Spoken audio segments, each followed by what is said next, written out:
আরও নতুন একটি ভিডিওতে আপনাদের সবাইকে স্বাগত জানাচ্ছি। আশা করি সবাই ভালোই আছেন। আমাদের দেশেও যে এত সুন্দর কমলার উৎপাদন হয় তা হয়তো অনেকেরই অজানা। তো চলুন আজকে আপনাদেরকে খুব সুন্দর একটি কমলা বাগানের সাথে পরিচয় করিয়ে দেই। আমাদের পাশের উপজেলা বিজয়নগরে অবস্থিত এই সুন্দর কমলা বাগানটি। এই বাগানে আপনারা ২ জাতের কমলা পাবেন।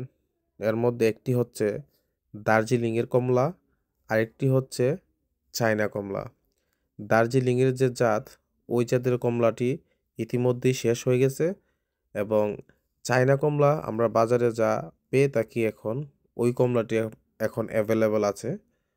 আর তুলনামূলক বাজারে যেই কমলা আছে, ওই কমলার গুণগত মান এবং মিষ্টতার দিক যাচাই করলে আপনার মনে হবে যে আমাদের এই দেশের কমলাটি কোনোভাবেই ওই কমলার চেয়ে কম হবে বলে আপনার মনে হবে না।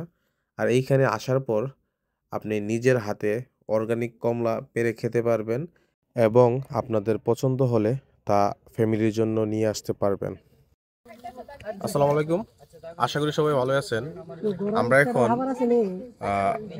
বিজয়নগর উপজেলার বিষ্ণুপুর ইউনিয়নের ছতরপুর গ্রামে কমলা বাগান ঘোরার জন্য আসলাম। এইখানে আমরা আইসা যা দেখতে পেলাম, এইখানের কমলা গাছে যথেষ্ট ভালো পরিমাণ কমলা ধরেছে এবং এইখানের কমলার স্বাদও যথেষ্ট মিষ্টি এবং সুস্বাদু।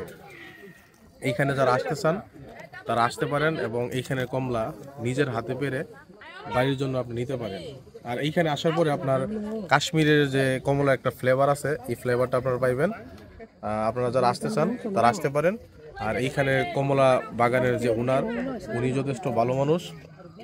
এইখানে আসার পরে আপনি কমলা খাওয়ার পরে ভালো লাগলে আপনি বাড়ির জন্য নিয়ে যেতে পারেন।